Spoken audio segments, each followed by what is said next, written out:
Alors, on y va. Qu'est-ce qui dessine vraiment notre parcours de vie? Est-ce que c'est juste le talent, le travail, ou est-ce qu'il y a des forces un peu plus invisibles, comme notre métier, notre revenu ou même l'endroit où on habite? Aujourd'hui, on va décortiquer ensemble ces mécanismes qui organisent, sans qu'on s'en rende toujours compte, notre place dans la société. Voilà la question centrale.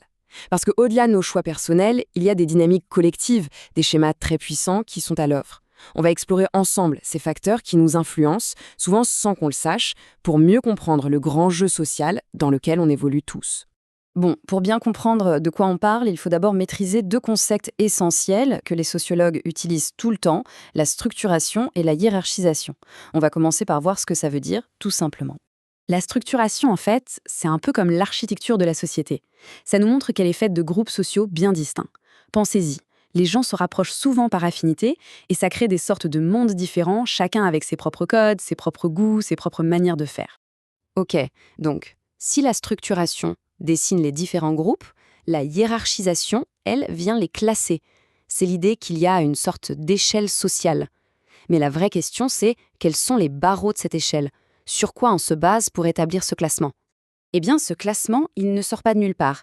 Il repose sur deux grands piliers. D'un côté, on a les facteurs socio-économiques, en gros le travail et l'argent. Et de l'autre, les facteurs sociodémographiques, comme l'âge ou la situation familiale. On va d'abord voir comment l'économie nous positionne. On commence par le plus évident, ce qui vient tout de suite à l'esprit, le travail et le revenu. Ces facteurs socio-économiques, ce sont vraiment des fondations qui déterminent une grande partie de notre position dans la société. Notre métier, c'est bien plus qu'une simple façon de gagner sa vie. C'est un marqueur social tellement fort qu'on a même créé des catégories socio-professionnelles, les fameuses BCS.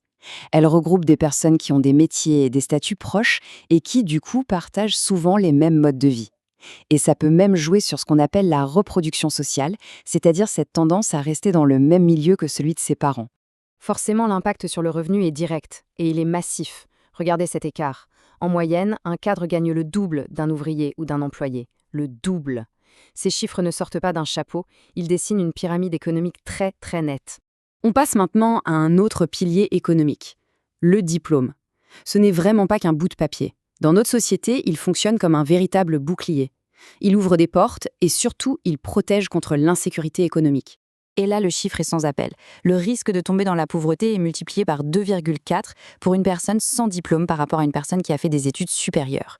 L'éducation est donc un facteur absolument clé de la sécurité économique. C'est énorme comme différence. Mais attention, ce serait trop simple si tout se résumait à l'économie.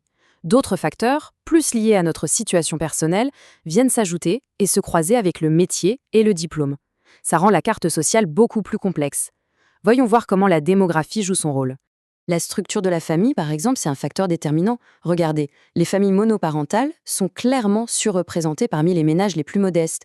Elles comptent pour plus de 21% d'entre eux.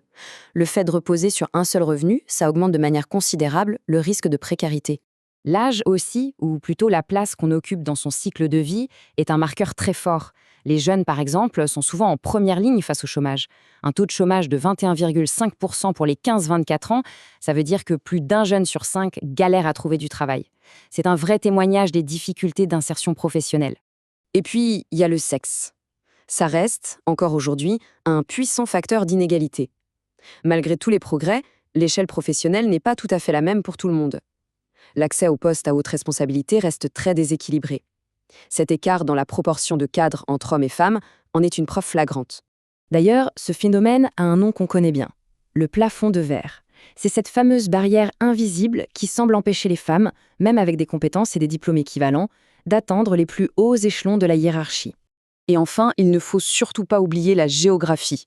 L'endroit où l'on vit a un impact direct sur les opportunités. Le fait que 43%, soit quasiment la moitié des très hauts revenus, soient concentrés en Île-de-France, ça montre bien à quel point le lieu de résidence peut façonner les destins et créer de vraies inégalités entre les territoires. Alors, qu'est-ce qu'on retient de tout ça? En fait, quand on assemble toutes les pièces du puzzle, on se rend compte que la hiérarchie sociale, c'est bien plus qu'une simple histoire de riches et de pauvres. C'est une mosaïque incroyablement complexe. L'idée principale à garder en tête, c'est vraiment celle-ci. Il n'y a pas un seul facteur qui décide de tout, mais une multitude de critères qui s'entremêlent. Le métier, le revenu, le diplôme, bien sûr, mais aussi la situation familiale, l'âge, le sexe et même le lieu de résidence. C'est la combinaison de tous ces éléments qui finit par définir notre place dans l'espace social. La société nous place donc sur une carte complexe, avec des critères bien précis. Mais est-ce que cette position est une fatalité? Est-ce qu'on est condamné à rester dans la case qui nous a été attribuée, ou est-ce qu'on a la liberté de redessiner les frontières? C'est la grande question que tout ça soulève, et la réflexion reste complètement ouverte.